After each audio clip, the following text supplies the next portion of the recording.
Welcome to the Chosson and Kallah Shmooze you wish you had but never got, Part 6. I remind the listeners again to please listen to these discussions in their order from the beginning to end and listen closely because we're going to be talking about sensitive matters that relate to marriage and harmony and sexuality, and we need to prepare ourselves.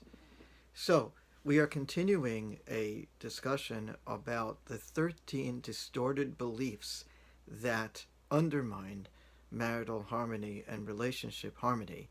And today we're going to discuss a distorted belief that people think that they have a right to get what they want. And there's a very big difference between a right and a wish. And so oftentimes when we feel that our spouse or a family member isn't doing what we want, we become possessed with this notion that it has to be my way because it's only fair, because I deserve it, because it's the right thing, because the Torah says. It really doesn't matter. The point is that there's no way to have a good relationship that's based on force. Of course, we need to talk about our needs, and if need be, we need to negotiate our needs.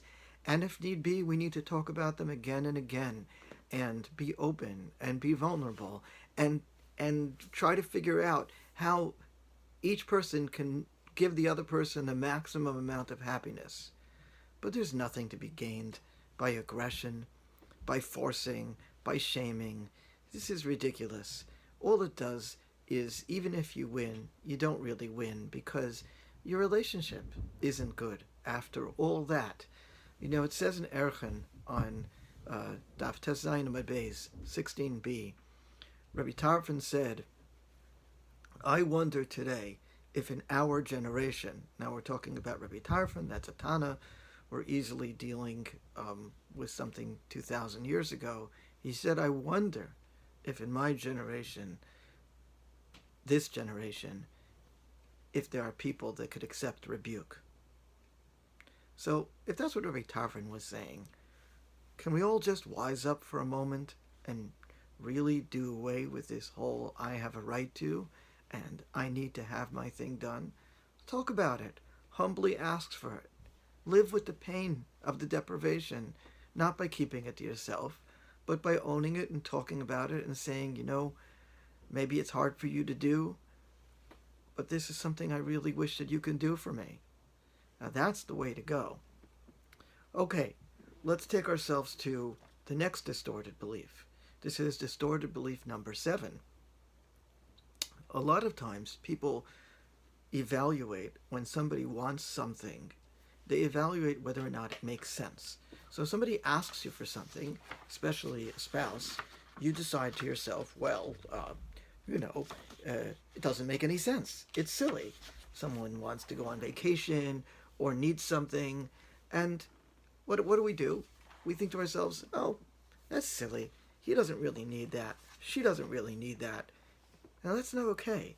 That's not okay because many aspects of chesed in the Torah are linked to the relative subjective value of the person. For example, we learned the Gemara Ksubis on Daf Samach Zayin Amud Beis 67b. We learned that a person who used to be wealthy, who becomes poor, the mitzvah of tzedakah, maybe not the priority because it could be people who are starving comes first, but the mitzvah of tzedakah is up to and including restoring that person to their standard of living. Even something as absurd as a person that's used to having a servant run before him, that is the mitzvah of tzedakah, to set that up. So imagine some wealthy person who's used to having a chauffeur and a butler. If you have the money of tzedakah to give to that person, without, of course, people who are starving, suffering, you will fulfill the mitzvah of tzedakah by sponsoring this former billionaire to have a butler and to have a chauffeur. There's a story about Hillel HaZaken. Now, Hillel was not very wealthy at all. In fact, he was known for his poverty. One time he didn't have money to give this person who was formerly wealthy the money to have a servant run in front of him, so Hillel himself did it. He became his butler. That shows you that there's a relativity and a subjectivity to chesed in the Torah, and that kindness is about knowing what the person feels they need, not about evaluating it. It also says in Gemara Bava Metzia in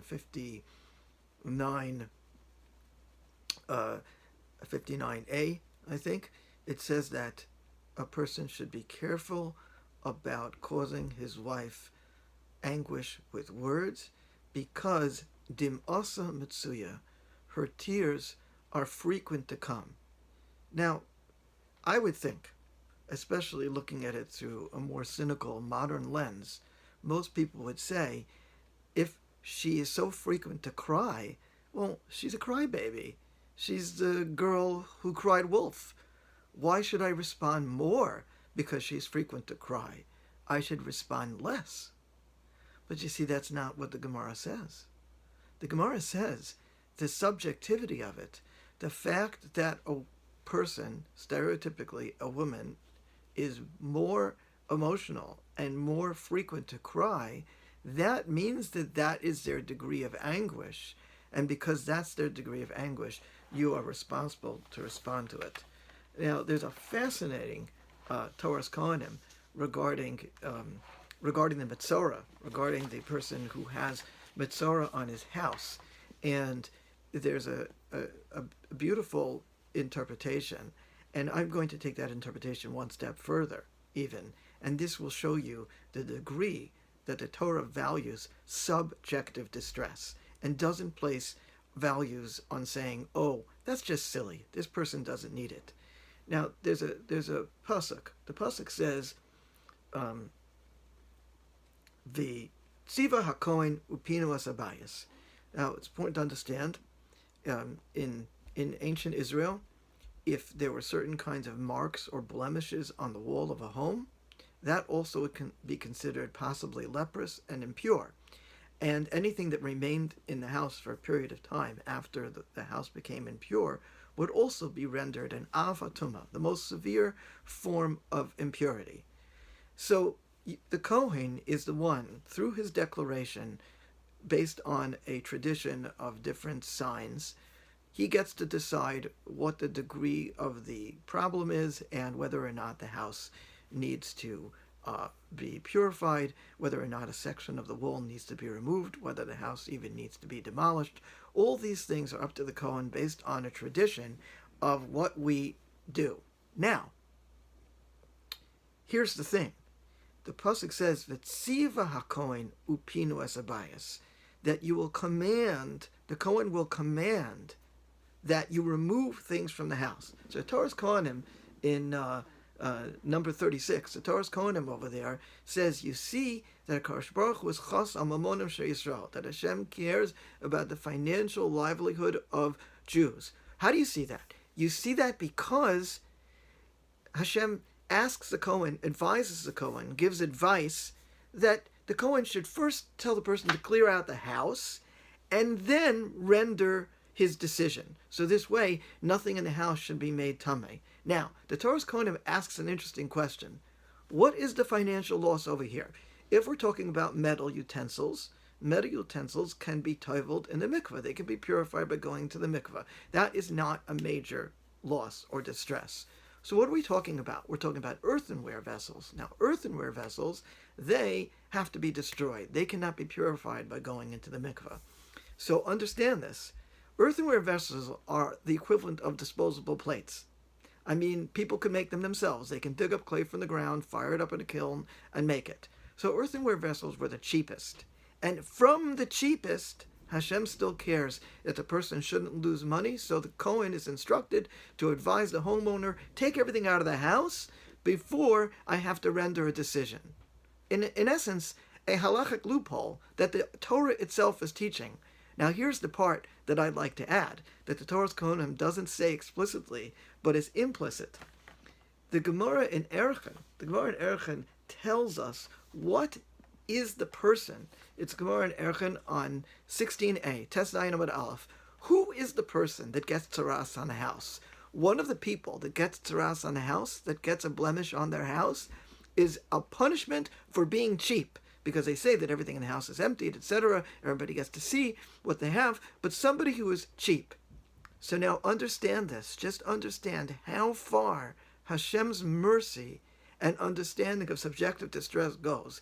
Here's this guy, he's a Russia, he is being punished for being pathologically cheap, so he's the guy who's going to worry about the disposable paper plates and silverware, and he's worried about losing a few dollars on the earthenware vessel, and that's the one midah that he needs to break, that he needs to learn how to be less cheap. That's his tikkun, that he's going to have to remedy this. So this is his message of tzaras, and in the middle of all that, Hashem still says, you know what, Tatala, I feel bad for you.